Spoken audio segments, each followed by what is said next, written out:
BJP ರಾಜ್ಯಾಧ್ಯಕ್ಷರು ಎಲ್ಲ ಶಾಸಕರನ್ನ ಧರ್ಮಸ್ಥಳಕ್ಕೆ ಆಣೆ ಪ್ರಮಾಣಕ್ಕೆ ಕರೆದಿದ್ದಾರೆ ಅಡ್ಡ ಮತದಾನ ವಿಚಾರವಾಗಿ. ಕೆಲವು ಶಾಸಕರು ಅವರು ಅಸಮಾಧಾನ ಹೊರಹಾಕಿದ್ದಾರೆ ಮತ್ತು ಹಿರಿಯ ನಾಯಕರು ಕೂಡ ಅಸಮಾಧಾನ ಹೊರಹಾಕಿದ್ದಾರೆ. ನೀವೇನು ಹೇಳ್ತೀರಿ? ಖಂಡಿತನೂ ಕೂಡ ನಮ್ಮ ರಾಜ್ಯಾಧ್ಯಕ್ಷರು ತೆಗೆದುಕೊಂಡಿರ್ತಕ್ಕಂಥ ತೀರ್ಮಾನ ಸಮಂಜಸವಾಗಿದೆ. ಇವತ್ತು ಈ ಎಷ್ಟು ನಂಬಿಕೆ ಇಟ್ಟಿದೆ ಧರ್ಮಸ್ಥಳ ಮಂಜುನಾಥ ಸ್ವಾಮಿ ಮೇಲೆ ಅಂತಕ್ಕಂಥದ್ದು ಎಲ್ಲ ಜಾಹೀರಾಗಿರ್ತಕ್ಕಂಥದ್ದು. ಖಂಡಿತನೂ ಕೂಡ ಅವ್ರು ಎಲ್ಲಿ ಕರೆದ್ರು ಕೂಡ ನಾವೆಲ್ಲ ಬರ್ತೀವಿ. ಅವ್ರ ತಗೊಂಡಂಥ ತೀರ್ಮಾನಕ್ಕೆ ಬದ್ಧರಾಗಿರ್ತೀವಿ. ಇವತ್ತು ಒಂದು ಭಾರತ ದೇಶ ಪ್ರಪಂಚದಲ್ಲೇ ಅತಿ ದೊಡ್ಡ ಪಕ್ಷ ಭಾರತೀಯ ಜನತಾ ಪಾರ್ಟಿ.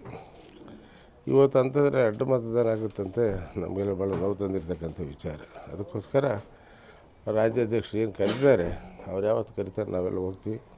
ಅವ್ರು ಯಾವ ರೀತಿ ಪ್ರಮಾಣ ಮಾಡ್ಬೇಕಂತ ಹೇಳ್ತಾರೆ ಆ ರೀತಿ ಪ್ರಮಾಣ ಮಾಡ್ತೀವಿ. ಯಾವುದೇ ರೀತಿಯ ಗೊಂದಲಕ್ಕೆ ತೊಂದರೆ ಇಲ್ಲದಂತ ಮಾಡ್ತೀವಿ. ಏನು ಹಿರಿಯ ಮುಖಂಡರು ಹೇಳಿರ್ಬೋದು, ನಾನು ಪತ್ರಿಕೆಯಲ್ಲಿ ಗಮನಿಸಿದ್ದೀನಿ. ರಾಜ್ಯಾಧ್ಯಕ್ಷರು ಭಾಳ ನೋವಾಗಿದೆ. ನಾನು ಹಿಂದಿಂದ ಒಂದು ಮಾತು ಹೇಳ್ಬೇಕಂದ್ರೆ 2011ರಲ್ಲಿ ಜನಾರ್ದನ್ ರೆಡ್ಡಿ ಅವರು ರೆಬಲ್ ಆಗಿ ಎಲ್ಲ ಶಾಸಕರು ಹೈದರಾಬಾದ್ಗೆ ರೆಸಾರ್ಟ್ಗೆ ಕರ್ಕೊಂಡು ಹೋಗಿದ್ದರು. ಅವರಿಗೆಲ್ಲ 5 ಕೋಟಿ 10 ಕೋಟಿ 15 ಕೋಟಿ ಆಮಿಷ ತೋರಿಸಿದ್ರು. ಆ ಸಂದರ್ಭದಲ್ಲಿ ರೇಣುಕಾಚಾರ್ಯ ಇನ್ನೊಂದು ಭಾಳಷ್ಟು ಜನ ನಿಮ್ಗೆ ಹೋಗಿರ್ತಕ್ಕಂಥ ನಿಮಗೆಲ್ಲ ಗೊತ್ತಿದೆ. ನಮಗೆ ಭಾಳಷ್ಟು ಪ್ರೆಜರ್ ಹಾಕಿದರು ಕರುಣಾಕರ್ ರೆಡ್ಡಿ, ಜನಾರ್ದನ್ ರೆಡ್ಡಿ. ನಾವು ಯಾವುದೇ ಆಮಿಷಕ್ಕೊಳಗಾಗಲಿಲ್ಲ. ನಾವು ಪಕ್ಷನಿಷ್ಠೆ ಯಡಿಯೂರಪ್ಪನ ಮೇಲೆ ಇರ್ತಕ್ಕಂಥ ವಿಶ್ವಾಸಕ್ಕೆ ನಾವು ಬದ್ಧರಾಗಿ ಇಲ್ಲೇ ಉಳಿದವ್ರು ಬೆಂಬಲ ಕೊಟ್ಟಿರ್ತಕ್ಕಂಥದ್ದು ಎಲ್ಲ ಯಾರೋ ಕೆಲವರು ಮಾಡಿದ್ರಿಂದ ಈ ಥರ ಆಣೆ ಪ್ರಮಾಣ ಅದೇ ಒಳ್ಳೇದು. ಅದು ಮಾಡಲೇಬೇಕಾಗುತ್ತೆ. ಪಕ್ಷದ ಮೇಲೆ ಅವರೇನು ಅಧ್ಯಕ್ಷ ತೀರ್ಮಾನ ಮಾಡ್ತಾರೆ ಅದು ಒಳ್ಳೆಯದು.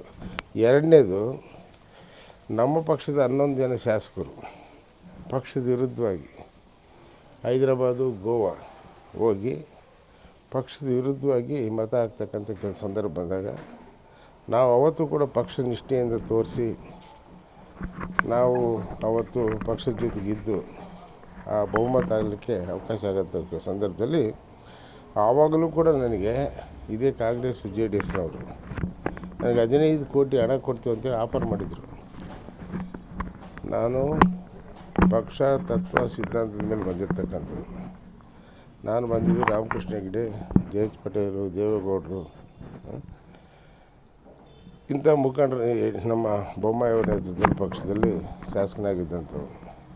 ನಮಗೆಲ್ಲ ಅನುಭವ ಇದೆ. ಪಕ್ಷ ಯಾವ ರೀತಿ ನಡ್ಕೊಳ್ಳುತ್ತೆ, ಪಕ್ಷಕ್ಕೆ ಯಾವ ರೀತಿ ಗೌರವ ಕೊಡಬೇಕು, ಪಕ್ಷಕ್ಕೆ ಯಾವ ರೀತಿ ಬೆಂಬಲ ಕೊಡಬೇಕು, ಪಕ್ಷನ ಯಾವ ರೀತಿ ಉಳಿಸ್ಕೊಳ್ಬೇಕಂತಕ್ಕಂಥದ್ದು ನಮ್ಮ ರಕ್ತಗತವಾಗಿ ಬಂದಿರತಕ್ಕಂಥದ್ದು. ಅವ್ರ ಪಾಪ ಅವ್ರು ತೀರ್ಮಾನ ಮಾಡೋದು ಸರಿ ಇದೆ, ನೋವಾಗಿದೆ.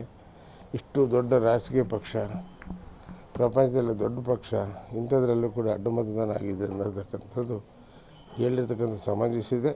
ನಾವು ಅವರೆಲ್ಲಿ ಕರೆದ್ರು ಕೂಡ ಬರ್ತೀವಿ. ಖಂಡಿತನೂ ಕೂಡ ಪಕ್ಷ ಏನು ತೀರ್ಮಾನ ಮಾಡಿದ್ರೆ ಅದಕ್ಕೆ ನಾವು ಬದ್ಧರಾಗಿರ್ತೀವಿ. ಅವ್ರೇನು ತೀರ್ಮಾನ ಮಾಡ್ತಾರೆ ಮಾಡಿ.